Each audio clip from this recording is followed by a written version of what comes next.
So a few days ago, I shared this tweet thread from Mrs. A. Martini. She said, evangelical women, or at least a large percentage of them, hate their husbands. She says, I'm incognito in some private evangelical wives pages, been in them for years. They don't talk about their kids, their church, politics.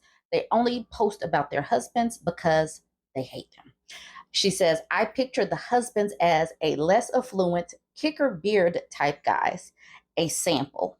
So that was the tweet. And I went through some of the comments that she had posted, and she has posted some more. So I'm going to do the rest of them today. So obviously, she doesn't put names on them, and they might not be whole posts, but just statements. Let's get into it. Let's start with the blue bubble. It says, if your spouse cheats on you, then you're biblically allowed to leave. But even then, God would prefer you not to. Marriage is sacred, and we are all sinners. God would prefer that you stay and work past it, but the Bible says he will allow divorce on that occasion. It's so bad that they have to try to rationalize staying with cheaters in this little tan bubble. Furthermore, I keep seeing posts justifying the desire for divorce since you don't see any fruit. That doesn't work either. Divorce is not an option in this situation. This is between your spouse and God, not your decision. You do not have any rights in the decision to get married or divorced. That is not your right. Right underneath that, it says, he is angry no matter what when he doesn't get his way. He is bitter towards me, and it's like my joy irritates him.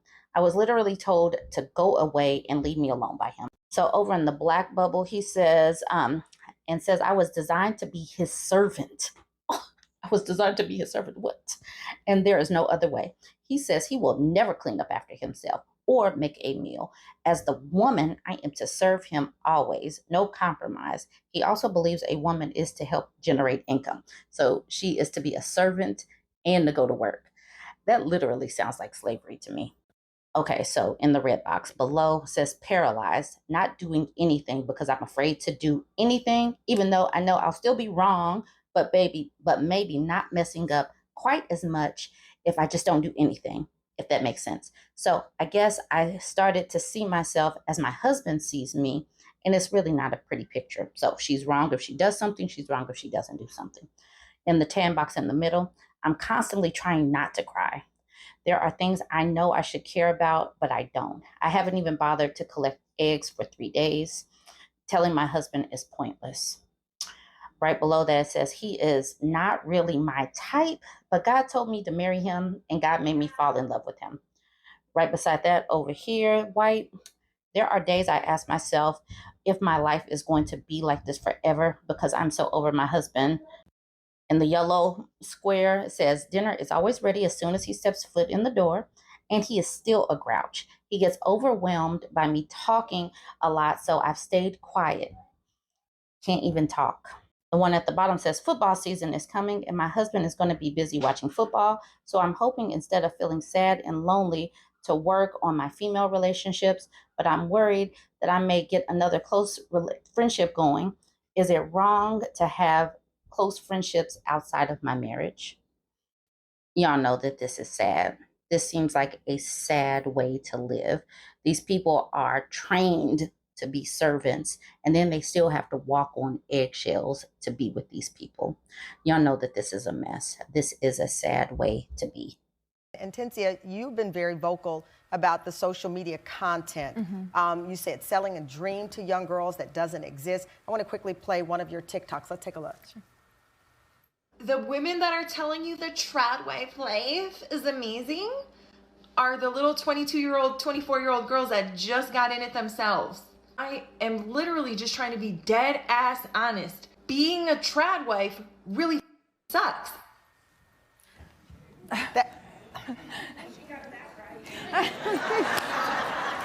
You know, I understand perspective matters. Sure. And journey matters. Sure. But some of these people who are over the age of 40 feel that this is the life that worked for them. Sure. That this makes them happy.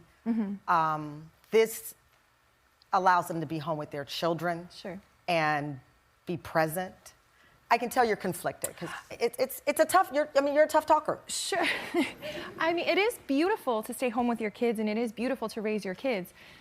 But speaking of the women who are, spent 20-something years being a trad wife, and they do advocate for it, I think they're speaking from a place of, I don't want to admit that the last 20 years were miserable, and I don't have too much to go to the end, so I'm just going to pretend it's been great. You know what I mean? I think everybody was born as a dynamic human. You have all these qualities and things to give to the world. And then to muffle that so that you could make somebody's favorite dinner and fold their laundry.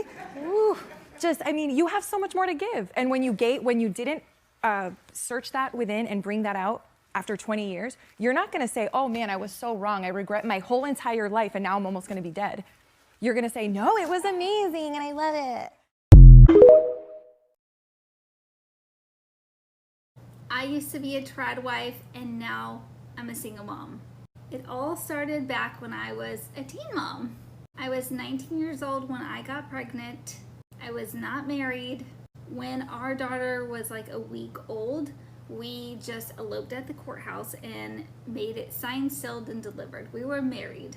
I was married to a military man and my job was to be a wife and a mom. I wasn't supposed to have any time or any thoughts about doing anything other than being a wife and a mom. I love my kids very dearly and I do not regret my decisions to have them. I do regret my decision to pick the partner that I picked to be their dad and to be my ex-husband. I had very low self-worth and self-esteem and thought that I was only good at being a wife and a mom because that's what I was shown growing up. It wasn't until we were teenagers that my mom ever started going to college. When she got married, she didn't have a college degree.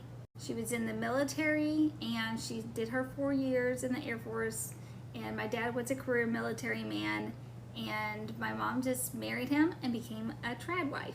And don't get me wrong, trad wife life comes with perks. I think it's best when you pick the right partner. I've seen a video talking about stitch this and tell me why marriage is hard. Marriage is only hard when you pick the wrong partner. My ex-husband would make fun of my weight. He would make fun of the little gap I have in between my two front teeth right here. Basically anything he could find to make fun of, he would make fun of it. But he would try to play it off as if it was just him being sarcastic and that we should make fun of each other. And don't get me wrong, I know there's couples out there like that, and that is the way they show their love, and I am not passing any judgment on how anybody else lives their life. I just know for me, coming from a house where we never did that, it really sent me into, like, I would say emotional distress. I wanted to laugh all of the things off, but deep down inside, I knew all of the jokes were true, and that he was basically just making fun of me our entire marriage. Of course, at the time, I probably didn't realize all of that until I was out of the marriage. I love my kids very, very, very much, and I do not regret my decision to have them. I love them so much. But picking the wrong partner did a number to me even post-divorce. I was tormented for years post-divorce. My ex was so controlling to the fact that he wanted to try to control my sex life after divorce, after many years of divorce. And he was already married and had a kid with his now wife, who was his wife back then also. Anyway, all of this to say is pick smart when you are picking the father of your children, the mother of your children, and you are picking a partner for life. Do not take that very lightly. That is one of the most important decisions you will make in your entire life. Next to what toppings you want for your Chipotle bowl. Also, it's very important to have the hard conversations in an early relationship and in an early marriage, that if your partner is doing something that makes you feel uncomfortable, that you bring it up and you have the guts to have the hard conversations. That is one thing I definitely messed up in my relationship, is that I let my husband at the time make all the decisions.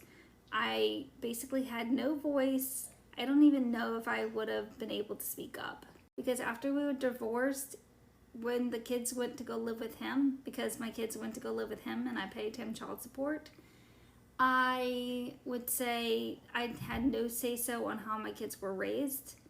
I learned that very quickly, that my voice and my opinions on my girls did not matter, and that I should just fall in line with anything he says to do.